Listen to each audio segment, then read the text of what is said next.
Hi, and welcome to ThreatTraq Essentials, where we will take a look at some everyday cybersecurity lessons that we can learn from this week's ThreatTraq stories. I'm here with John Hogaboom. Hi, John. How are you? Good. Let's talk about some of the stories we covered this week. The first one Manish brought to us was about a JavaScript skimmer. What is a JavaScript skimmer? That's very hard to say. Right. So, well, a skimmer is usually something that's kind of stealing credit card transactions. So we typically hear of skimmers being attached to ATM machines, and as you insert your credit card into the ATM or your Mac card, it skims it and records it for the bad guy. So this is kind of they're taking that terminology, and a JavaScript skimmer is one that does pretty much the same thing, but on a website.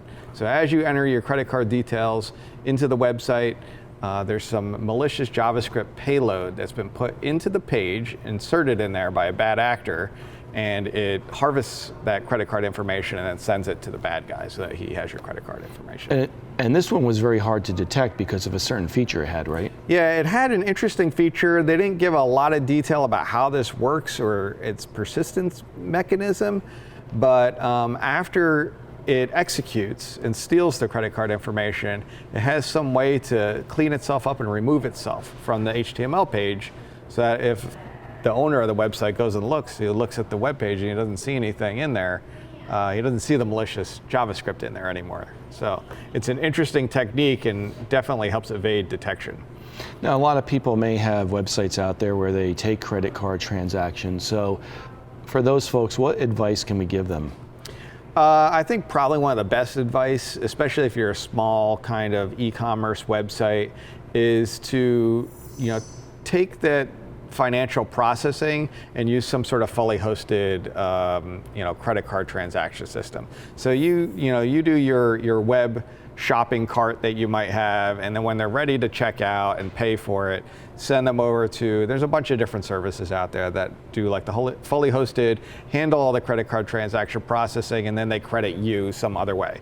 And the good thing about that is, as me, the small business owner running this website where I'm selling stuff, now I'm not storing any credit card information. I might have maybe a username that used it, but I don't have a lot of personal details that if someone does hack my website, they can steal, and I've got a lot of data breach notification responsibilities and things of that nature that you don't want to have to deal with. Right. As so a small business. It's best to farm that out to the experts. Right. Let not the do experts, it yourself. Right. Let the experts handle the really highly sensitive part of the transacting the credit card transaction and dealing with the CP&I and PII type data that they would need to collect or protect as part of that transaction. Now, you brought us a story about a company that found out they were hacked through a interesting way and probably found out a little too late. Tell me about that. Right. So this one company found out, they got an alarm that the disk on their server had filled up. And that's just kind of a typical thing. So they ran out of file space, and then when they looked, they realized the reason it had run out of file space was because a bad actor was on the server harvesting all of the credit card and customer information out of their database into a big bundle, and it filled up the disk space because it was too much data. So he was a bit of a bad actor because he made the mistake that got him noticed. Right. He wasn't smart enough to check out. Well, he might not have known how much disk space it was going to use up, but he wasn't careful enough to make sure he didn't fill it up, and that's what really tripped him up in order to get caught. I don't know if they necessarily caught the bad actor, but they caught the fact that the system had been breached. When they did the analysis, they could see that bad actor had been in there for at least 2 years. Wow. So, if he didn't make that mistake, could have possibly been in there much longer. So, again, for someone maybe who has a website that they run, there's a lesson here too, isn't there?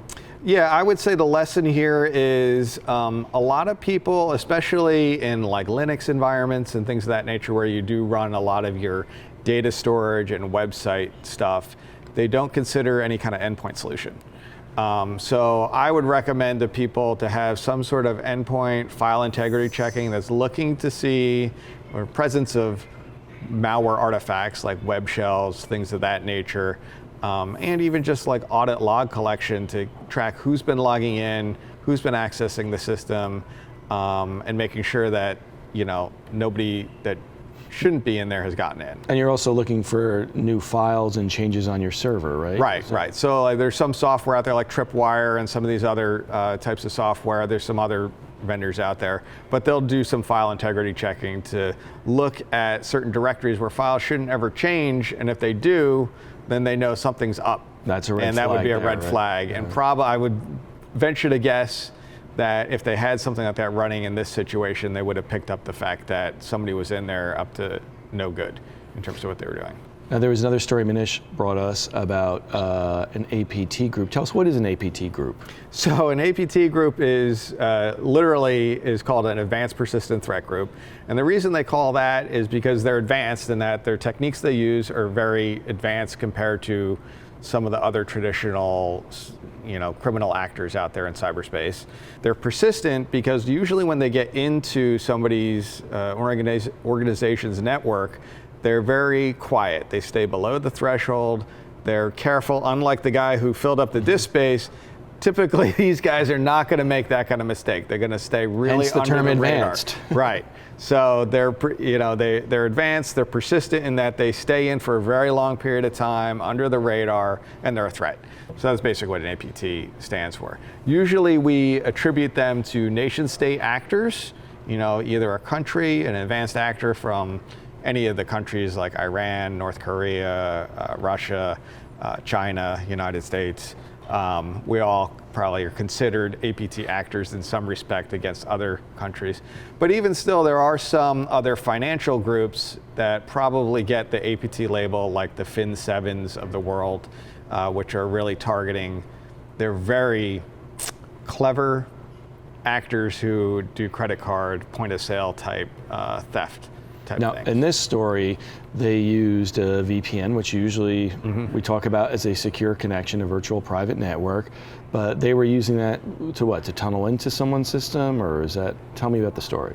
Yeah, so in this particular story, the thing that's interesting about it is they had a very wide, robust amount of infrastructure with different layers of abstraction in between it. But when you get down to the very last layer, they used OpenVPN, it's a freely available tool, and there are a lot of commercial service offerings out there that a lot of people use in order to anonymize their traffic. So if the APT33 actor had used any of those commercial VPN providers, they would have been commingled with all the other legitimate users. And harder to find? Much harder to find for a network defender or a cybersecurity researcher to figure out who's the good guy in this traffic and who's the bad guy, because it's all encrypted, so you wouldn't be able to tell. But they didn't do that. They didn't do that. This actor, what they decided was, well, we're going to set up our own OpenVPN infrastructure. They set up a whole bunch of servers of their own, put the OpenVPN server software on there, and then they connected to it from Iran. And it became very apparent, who they were, because you're only looking at the only people using these servers were the bad guys, as opposed to being mixed in with a bunch of other traffic. Now, the average person out there would not probably be a target of a group like this. So, is there a takeaway from this? Yeah, a general user, out there in the world is not going to be targeted. It's mostly, in terms of this particular actor set, it's usually the energy and oil sectors that they're focusing on. To some degree, some financial sectors, but mostly what I would consider like banking type, for when we're talking about APT33. So if you're in any of those groups, then I would say pay attention. Iran generally is, or I should say APT33 is generally targeting companies of that nature, oil, energy, in the Middle East, but we do have, obviously, there's a bunch of United States-based oil and energy companies that could be targeted as well, so they probably want to pay attention. Okay, well, thanks for being on the show, John, and thank you for watching. As always, you can click on the link below for a playlist to take a deeper dive into any of these stories, and we'll see you next time.